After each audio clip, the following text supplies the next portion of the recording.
Good day everyone, welcome to my channel. So in this video, I will talk about what is Microsoft PowerPoint. Before we start, I would like to say thank you so much to all my viewers, silent viewers, and supporters in my channel. Thank you for watching my videos. If you are new with my channel and then you like this video, please hit the like button. Don't forget to share and please support my channel guys by clicking the subscribe button. So let's begin. The content of our topic for today is from Britannica.com. No, thank you so much, Britannica, for giving us this content about what is Microsoft PowerPoint.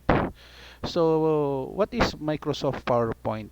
Virtual presentation software developed by Robert Gaskins and Dennis Austin for the American computer software company Forethought Incorporated. The program, initially named Presenter, was released for Apple Macintosh in 1987.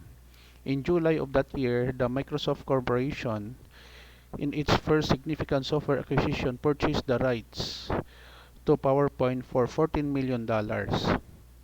PowerPoint was designed to facilitate visual demonstrations for group presentations in the business environment. Presentations are arranged as a series of individual design slides that contain images, text, or other objects. Version 1.0 allowed users to generate text in graphics pages for black and white handouts, notes, and overhead transparencies.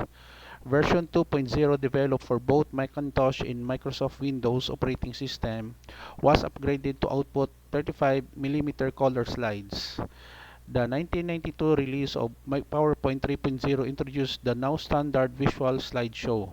Subsequent versions added more features, slide transitions, background designs, animation, graphics, movie, and sound clips, and auto content, which generates a presentation template based on what information to be conveyed.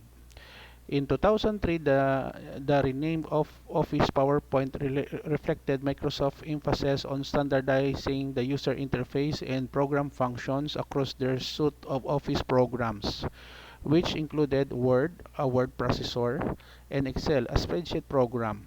PowerPoint is also available for mobile devices like smartphones and tablets in iOS and Android operating systems.